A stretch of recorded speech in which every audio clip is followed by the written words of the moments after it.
अब तक हमने कहानी का 17वां भाग पढ़ा था और अब ये 18वां भाग लेकर आए हैं। ये भाग खुशी और धीरज का है। कहानी का नाम है ये दिल है।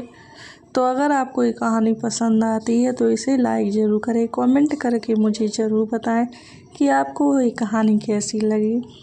और अगर अब तक आपने मेरे चैनल को सब्सक्राइब नहीं किया हो तो सब्सक्राइब ज़रूर कर लेना और बेल आइकन दबाना ना भूलें। तो चलिए कहानी को शुरू करते हैं। लेकिन खुशी चाहे कुछ भी कर ले, धीरज रुकने वाला नहीं था। धीरज जैसे जैसे खुशी के पास कदम बढ़ाता है तो खुशी तो डर के मारे अपनी आंखें बंद कर लेती है और कहती है, मेरे पास मत आना प्लीज, मुझे अब आपसे डर लगने लगा है, दूर रहिए मुझसे। वहीं धीरज खुशी के पास आकर कहता है, तो अब बोलो, लगाओ दादी को फ़ोन, करो उनसे बात, कहो। खुशी अपनी आंखें खोल धीरज को देख कहती है, आप क्यों कर रहे हैं ऐसा? क्यों हमें इतनी तकलीफ देते हैं? आप खुद को सुधार नहीं सकते? मेरे लिए प्लीज़ बंद कर दीजिए ये सब, प्लीज़। लेकिन खुशी को रोता देख उसे कुछ समझ नहीं आता और वो कहता है, कोशिश करूँगा लेकिन मुझे बर्दाश्त नहीं होता कोई तुम्हें देखे या छुए, फिर भी मैं कोशिश करूँगा। खुशी धीरज का हाथ पकड़कर कहती है, आप चाहो तो कुछ भी कर सकते हैं। वहीं धीरज खुशी का हाथ अपने हाथ में महसूस करता है कि खुशी के हाथ बहुत गर्म थे। तो धीरज खुशी के सिर पर हाथ रख कहता है, तुम्हें तो बहुत बुखार है, बहुत तेज। फिर खुशी कहती है, वो पानी में देर तक भीगने की वजह से बुखार हो गया। धीरज खुशी का तकिया हटा उसे गले से लगा लेता है और कहता है, आई एम सॉरी बेबी, माफ़ कर दो मुझे, मेरी वजह से तुम्हें बुखार था। लेकिन खुशी तो ऐसे ही बैठी थी धीरज के सामने। फिर धीरज चादर उठा खुशी को और खुद को कवर कर देता है, क्योंकि खुशी के ऐसे चाहने से धीरज अपना कंट्रोल खो रहा था। खुशी को लिटा खुद उसके ऊपर लेट जाता है। खुशी नहीं समझती कि धीरज उसके इतने करीब क्यों आया है।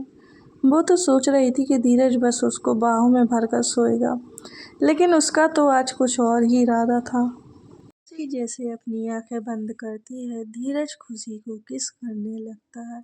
उसके बाद नेक पर से किस करते हुए उसकी बॉडी पर आ जाता है। खुशी कहती है, ये आप क्या कर रहे हैं? आपको पता है मुझे बुखार है और मुझे ठंड भी लग रही है। खुशी की बात सुन धीरज कहता है, थोड़ी देर में तुम्हारा बुखार ठीक हो जाएगा। लेकिन सुनता है तो जाकर उसके लिए एक टैबलेट ले आता है और उसे कहता है, इसे खाओ, बुखार उतर जाएगा तुम्हारा। और खुशी वो दवा खा लेती है। बाद में धीरज काबू में आता है और खुशी के पास जाकर खुशी को कस के गले लगा लेता है। उसके बाद खुशी भी धीरज को गले लगा लेती है, इतना कसकर धीरज को पकड़ लेती है और सो जाती है। दोनों में बिल्कुल भी गैप नहीं था, लेकिन धीरज की शांति की गई उत्तेजना फिर जाग उठी और इस बार वो बिना देरी किए खुशी को बेतहाशा चूमने लगता है और खुशी बिल्कुल लाचार पड़ी हुई थी। वो कहती है, आप क्या कर रहे हैं?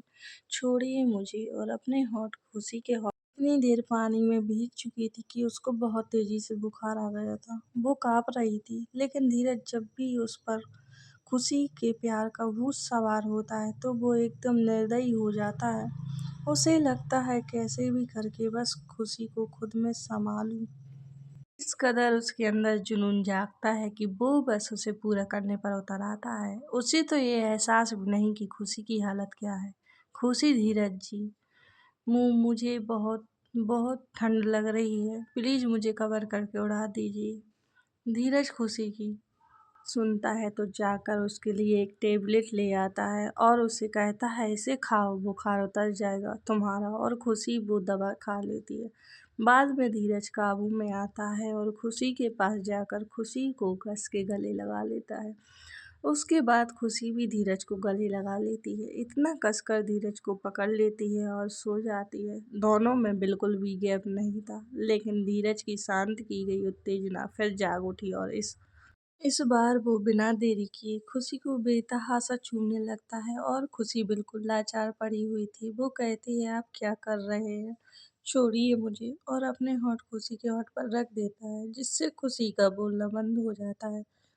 और धीरज ने अब अपने पति होने का हक जताया था। धीरज बेकाबू होकर खुशी के इतने करीब हो जाता है कि उनकी दूरियां एक झटके में खत्म हो जाती हैं। अब खुशी खुशी धीरज की पूरी तरह से हो चुकी थी। खुशी भी क्या करती इस हालत में। धीरज बाद में खुशी को अपनी बाहों में भर सो जाता है। राघवेंद्र अपना सामान लिए बाहर निकल रहा था, लेकिन उसकी नजरें अपने फोन पर थी। शायद किसी को मैसेज कर रहा था। वहीं एक लड़की हड़बड़ी में जल्दी से एयरपोर्ट से बाहर आ रही थी। तभी वह बिना ध्यान दिए सीधा राघवेंद्र से टकरा जाती। वही राघवेंद्र ऐसे टकराने से नीचे गिरता है और वह लड़की भी उसके ऊपर गिर जाती है। राघव जैसे ही कुछ कहने वाला होता है कि उसकी नजरें उस लड़की पर पड़ती हैं और वह बस उसमें होकर रह जाता है। वहीं वह लड़की जो गिरने की वजह से अपनी आंखें बंद की हुई थी, वह अपनी आंखें खोल राघव को देखती है और वह भी उसमें खो सी जाती है। दोनों को ही ध्यान नहीं था कि वह किस हालत में है और कहाँ है। अभी राघव और वह लड़की एक दूसरे में खोए हुए थे कि तभी एक लड़की उनके पास आ बैठ जाती है और उन्हें एकटक देखने लगती है। लेकिन यह क्या, उन दोनों को तो फर्क ही नहीं पड़ता। तो वह लड़की जोर से चिल्लाती है, ब्रो। वही राघवेंद्र जो उस लड़की में खोया था, चीखने की आवाज में हड़बड़ा जाता है और वह लड़की भी जल्दी से उठ खड़ी हो जाती है। राघव उठकर खड़ा हो जाता है और सामने बैठी लड़की को उठाते हुए कहता है, माँ ही, यह क्या हरकत है। ऐसे कोई चिल्लाता है। और फिर उस लड़की की तरफ देखता है, आप ठीक तो हो। लड़की अपना सर हिला देती है और जैसे ही कुछ कहने वाली होती है कि एक लड़का उसके गले लग कहता है, सना तू यहाँ पार्किंग में तेरा वेट कर रहा था। सना उस लड़के को देख जल्दी से होती है, सॉरी आदि, वो मैं गिर गई थी। आदित्य जैसे ही सुनता है वह सना से दूर हो जल्दी से उसे ऊपर से नीचे तक देखने लगता है कि उसे चोट तो नहीं लगी। अरे मैं ठीक हूँ, अब चल, तेरी बहन से मिलना है, जल्दी कर। यह कह सना जैसे ही आगे बढ़ती है कि आदि उसका हाथ पकड़ रोक लेता है और कहता है, रुक जा, मैं किसी का वेट कर रहा हूँ। सना, आ तो गई हूँ मैं, अब किसका वेट कर रहे हो। वहीं राघव और माही सिर्फ सना और आदित्य को देख रहे थे। तभी आदित्य कहता है, नीलिमा दादी ने कहा है कि उनकी पोती है माही, वही भी आने वाली है, तो रुक जाते हैं। वही माही जैसे ही अपना नाम सुनती है तुरंत कहती है, मेरा नाम है माही। वही आदि तो उस लड़की को ऊपर से नीचे तक देखता है जिसने शॉर्ट और शर्ट पहना हुआ था। वहीं राघव तुरंत कहता है, तुम कौन हो। वहीं सना राघव को देख कहती है, यह उनके भाई के साले हैं। वह कौन है। राघव कहता है, मैं उनकी भाभी की ननद हूँ। सना दांत दिखाते हुए कहती है। वही सना की बात सुन माही हाथ मिलाते हुए कहती है, मेरा नाम माही है। वही सना भी हाथ मिलाते हुए कहती है, मेरा नाम सना है, चलिए जल्दी, मुझे भाभी से मिलना है। माही कहती है, हाँ चलो सना, मुझे भी अपनी दोस्त से मिलना है। यह कहे वो दोनों आगे बढ़ जाती हैं। वहीं उन दोनों से कुछ दूर खड़े दोनों उन्हें बुलाते हुए कहते हैं, वो तुम्हारा सामान कौन ले जाएगा। माही सना दोनों दोनों को पलट कर देखती हैं और कहती हैं, तुम लोग किस लिए हो। यह कहे वो दोनों पार्किंग की ओर चली जाती हैं। वहीं वो दोनों एक दूसरे को देखते हैं, फिर अपना सर झटक सामान ले बढ़ जाते हैं। खुशी अपनी बिस्तर से उठती है तो देखती है कमरे में कोई नहीं था, तो वह उठकर नीचे आती है और सीधा बाहर बगीचे की ओर बढ़ जाती है और वहीं गार्डन में आकर बैठ जाती है। वहीं धीरज स्टडी रूम से निकल अपने रूम में आता है तो देखता है खुशी कमरे में नहीं है, तो वह उसे इधर उधर देखने लगता है। लेकिन जब वह उसे कमरे में नहीं मिलती तो वह कमरे से बाहर आ उसे ढूंढने लगता है। तभी उसे सर्वेंट दिखती है जो सफाई कर रही थी, तो वह उससे पूछता है तो वह बताती है कि खुशी बाहर गार्डन की तरफ गई है। वहीं धीरज जल्दी से बाहर गार्डन की ओर बढ़ जाता है तो उसकी नज़र खुशी पर जाती है जो टेबल पर बैठकर वहां के नज़ारों को देख रही थी। धीरज खुशी के बगल में जाकर बैठ जाता है। वहीं खुशी को जब एहसास होता है कि उसके बगल में कोई है तो वह उस ओर देखती है और अपने अगल बगल में धीरज को देख थोड़ा हैरान तो होती है, लेकिन फिर वह सामने की तरफ देखने लगती है। वहीं धीरज खुशी के चेहरे को देखते हुए कहता है, तुम यहाँ क्या कर रही हो? वहीं खुशी धीरज का सवाल सुन धीमी आवाज में कहती है, कुछ नहीं, बस ऐसे ही हमारी नींद खुली तो सोचा थोड़ा गार्डन में आकर बैठ जाएं। धीरज खुशी को देख और कहता है, कल रात जो कुछ भी हुआ। यह कह धीरज चुप हो जाता है। वहीं खुशी चुप बैठी हुई होती है। वहाँ धीरज को फ़ोन पर कॉल आता है तो वह अपना फ़ोन देखता है जिस पर सना नाम शो हो रहा था। खुशी की भी नज़र उस पर पड़ती है, लेकिन वह कुछ भी रिएक्ट नहीं करती। धीरज खुशी को एक नज़र देखता है, फिर थोड़ा दूर जा फ़ोन उठा कहता है, धीरज, हाँ बोलो, क्या बात है रोहिणी? धीरज की उखड़ी हुई आवाज़ सुन कहती है, आज रात बिलाल का ट्रक पास होने वाला है, खबर मिली है मुझे। बिलाल नाम सुनते ही गुस्से में आ जाता है और चिल्लाकर कहता है, इतने गाइड होने पर भी ऐसे ट्रक पास हो रहा है? वहीं धीरज को ऐसे गुस्से में चिल्लाने से कुछ दूर खुशी उसकी ओर जाती है। वहीं फ़ोन की दूसरी तरफ से रोहिणी कहती है, मुझे नहीं पता, इन्फॉर्मेशन मिली है तो मैं तुम्हें बता रही हूँ। ट्रक में इस बार क्या जा रहा है? धीरज पूछता है। इस बार सुना है लड़कियां भेजी जा रही हैं बाहर देश में, रोहिणी कहती है। ठीक है, तुम्हें पता है क्या करना है? जितनी लड़कियों की स्मॉलिंग की गाड़ी है चेंज करवा देना और सारी लड़कियों को उनके ठिकाने पहुंचा देना। इस बार कोई लापरवाही नहीं होनी चाहिए। धीरज यह कह फ़ोन काट देता है और जैसे ही वह जाने को मुड़ता है उसकी नज़र खुशी पर जाती है। वही खुशी जो धीरज के पीछे खड़ी उसकी सारी बातें सुन रही थी। जब वह लड़कियों की स्मॉलिंग की बात सुनती है तो वह हैरानी से उसे देखने लगती है। धीरज खुशी के पास जा उसे कहता है कि एक जोरदार थप्पड़ उसके गाल पर जा खुशी मारती है। वहीं धीरज खुशी के ऐसे हाथ उठाने से एकदम गुस्से में आग बबूला हो जाता है। वहीं खुशी धीरज को देखकर एक पल को डर जाती है, लेकिन लड़कियों वाली बात याद आते ही गुस्से से कहती है, आप इतने गिरे हुए हैं, हमने यह कभी नहीं सोचा था। हमें लगा बिना वजह किसी को नहीं मारते होंगे। भले ही आप माफिया हैं, लेकिन अच्छे हैं। लेकिन आपकी बातों को सुनने के बाद खुद से नफरत हो रही है कि हमने आप जैसे इंसान से प्यार किया। माफिया एक गिरा हुआ और घटिया इंसान ही होता है, कभी किसी का भला नहीं सोच सकता। वह खुशी अपनी सारी बातें कह कर धीरज को देखने लगती है। वहीं धीरज जो कब से उसने अपने गुस्से को काबू कर की बातों को सुन रहा था, वह खुशी का हाथ पकड़ अपने साथ कमरे की ओर ले जाता है। वहीं खुशी धीरज का ऐसा करने से खुद को छुड़ाने लगती है, लेकिन धीरज उसे नहीं छोड़ता और अपने साथ कमरे में ले आता है और एक झटके से उसे छोड़ता है, जिससे खुशी सीधे जमीन पर गिरती है। लेकिन धीरज को फिलहाल अपने गुस्से के आगे कुछ नहीं दिखता। वह खुशी को उठा उसकी बाहें पकड़ कहता है, तुम्हें घटिया लगता हूँ तो घटिया ही सही, आइंदा से मेरे करीब मत आना।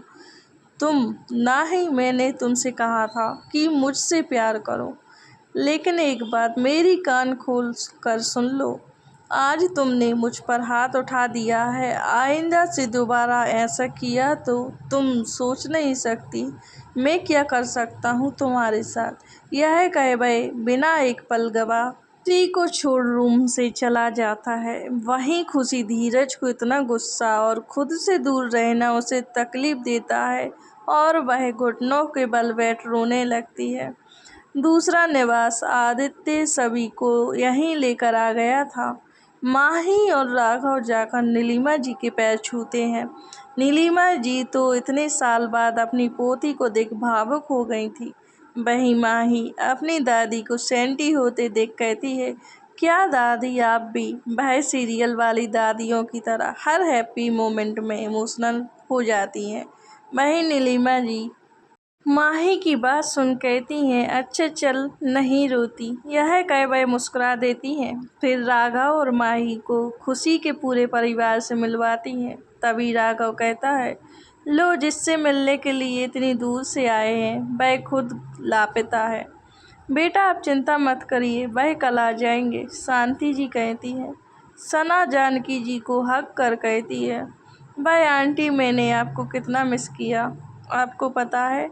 अच्छा इसलिए जब से गई थी तब से एक बार भी फ़ोन नहीं किया तूने। आदित्य बंद कहता है, ऐसा क्यों, ऐसे क्यों बोल रहा है मेरी बेटी को तू। जानकी जी कहती हैं, सना आप माही को खुशी के कमरे में ले जाइए, आप दोनों फ्रेश हो जाइए, हम खाना लगाते हैं। और आदित्य आप राघव को अपने कमरे में ले जाइए। शांति जी कहती हैं। देर रात धीरज घर आता है तो उसकी नज़र खुशी पर जाती है, जो डाइनिंग टेबल पर बैठ उसी का वेट कर रही थी। खुशी धीरज को देख जल्दी उसके पास जाती है और कहती है, आप फ्रेश हो जाइए, मैं आपको खाना लगा देती हूँ। वहीं धीरज खुशी को देखता है तो उसे दोपहर की बात याद आ जाती है। फिर गुस्सा आ जाता है और वह गुस्से में कहता है, मुझे भूख नहीं है। यह कह वह कमरे में चला जाता है। और वहीं खुशी धीरज की बात सुन मायूस हो जाती है। उसने कल से कुछ नहीं खाया था, रात हो गई पर उसके पेट में खाने का एक निवाला नहीं गया था। वह भी बिन खाए कमरे में चली जाती है तो उसे वॉशरूम से पानी गिरने की आवाज़ आती है। तो वह समझ जाती है धीरज नहाने गया है। खुशी जाकर बेड पर लेट जाती और अपनी आंखें बंद कर लेती है कि उसे नींद तो नहीं आ रही थी, लेकिन फिर भी वह सोने लगती है और कुछ देर में उसकी आंखें लग भी जाती हैं। वहीं धीरज नहाकर बाहर आता है तो खुशी को सोते देखता है। फिर उसके करीब जा उसके माथे को छूता है। जब उसे यकीन हो जाता है कि उसे बुखार नहीं है तो वह उठ अपने कपड़े पहनने लगता है।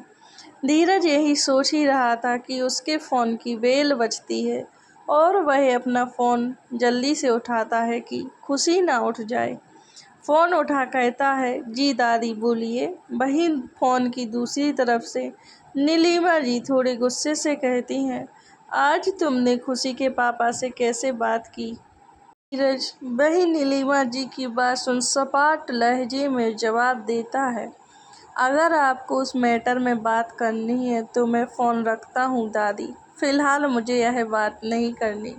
वही नीलिमा जी धीरज की बात सुन बस अपने दांत पीसते हुए रह जाती हैं। फिर कहती हैं, राघव और माही घर आ गए हैं और हाँ मैं कह रही थी खुशी को कुछ खिला देना, उसका व्रत था, पता नहीं सुबह इतना कुछ हुआ, बेचारी ने कुछ खाया है भी या नहीं। नीलिमा जी की बात सुन धीरज की नज़र खुशी पर जाती है, जो आराम से सोई हुई थी। वह उसे देखकर अपना सिर ना में हिला देता है और फिर कहता है, ठीक है दादी, अब मैं रखता हूँ। यह कह वह फ़ोन काट देता है। वही नीलिमा जी अपना फ़ोन देखते हुए कहती हैं, इस लड़के की वजह से मैं सोई नहीं, क्योंकि यह बाहर घूम रहा था। वहाँ मेरी बहू पता नहीं उसके इंतज़ार में कुछ खाया कि नहीं। यह कह वह सोने चली जाती हैं। नीरज खुशी को देखता है, फिर कमरे से बाहर चला जाता है। थोड़ी देर बाद वह अपने हाथ में खाने का प्लेट लिए आता है और उसे बगल टेबल पर रख खुशी को जगाता है। तो दोस्तों उम्मीद करती हूँ आज का भाग आप लोगों को ज़रूर पसंद आएगा और माफ़ करना आज के भाग में कुछ गलतियाँ भी मतलब लिखने में बहुत सी मिस्टेक हो गई हैं, तो उसके लिए सॉरी। और अगर ये भाग आप लोगों को पसंद आता है तो कहानी को लाइक ज़रूर करें और कमेंट में बताएं आज का भाग आपको कैसा लगा। और अगर आप मेरे चैनल पर न्यू हैं तो सब्सक्राइब करना ना भूलें, बेल आइकॉन ज़रूर दबाएं।